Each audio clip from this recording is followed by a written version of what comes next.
पाठ 7वा, आहाराची पौष्टिकता.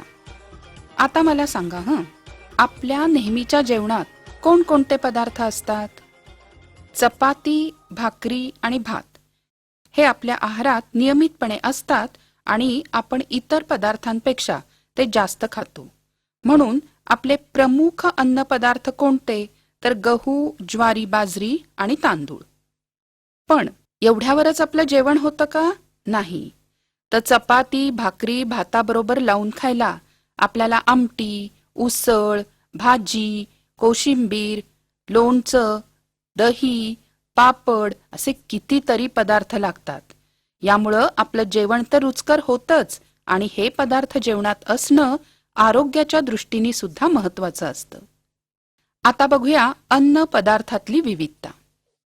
या ठिकाणी आपल्याला काही अन्न पदार्थ दिसतायत. ते व्यवस्थित बघा आणि मला सांगा की पिठं कोणकोणत्या पदार्थांपासून मिळतात? ज्वारी, बाजरी. लोणी, तूप, दही कशापासून मिळतं? दूध. छान. तेल कोणत्या पदार्थांपासून मिळतं? शेंगदाणा, तीळ, करडई. प्राण्यांपासून मिळणारे पदार्थ कोणते? अंडी, दूध. आंबट, गोड, तिखट, कडू लागणारे पदार्थ कोणते?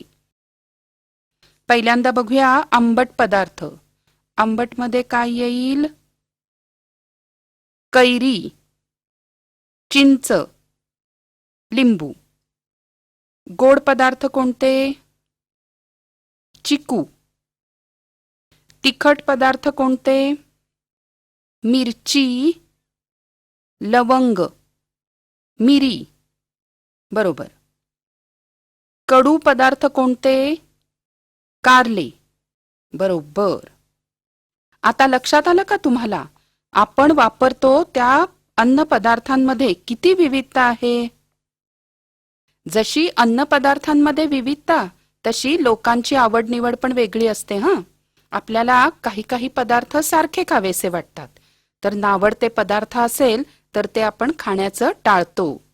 पण असं केलं तर शरीराच्या अन्नविषयक गरजा पूर्ण होत नाहीत आणि म्हणून शरीराच्या गरजा पूर्ण करणारे अन्न घटक थोड्या अधिक प्रमाणात खाल्लेच पाहिजेत.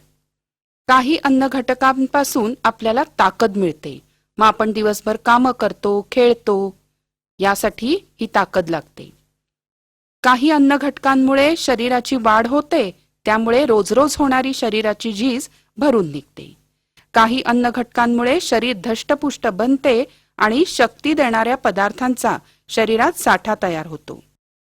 काही अन्न घटकांमुळे हाडे मजबूत होतात, तर काही अन्न घटकांमुळे आजाराविरुद्ध लढण्याची शक्ती शरीराला मिळते.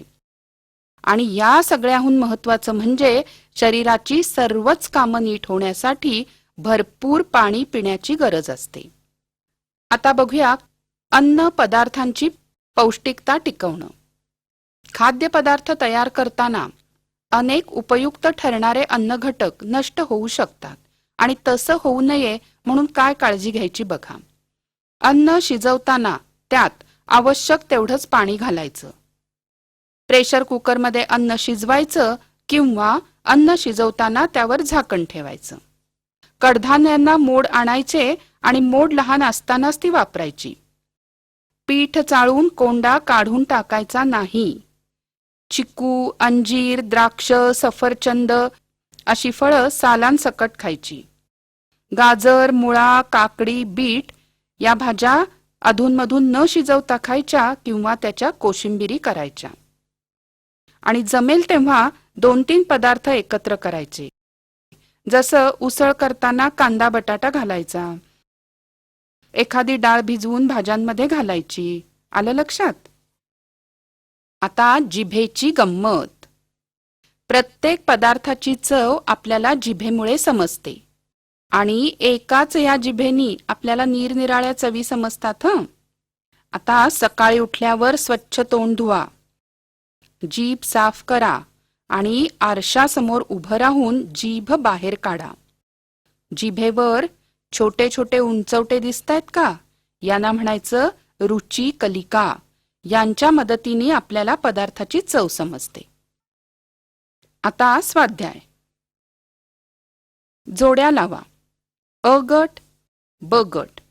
बरोबर उत्तर दूध, लोणी, तीळ, तेल, चिंच, आंबट पदार्थ, ज्वारी, पीठ, चिक्कू, साखर.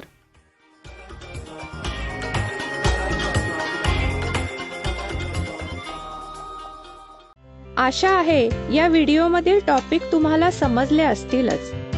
अजून पुढील व्हिडिओ पाहण्यासाठी आमच्या चॅनलला सबस्क्राईब करा आणि इतर पालकांना आणि विद्यार्थ्यांना शेअर करून पुढील व्हिडिओसाठी आम्हाला प्रोत्साहित करा.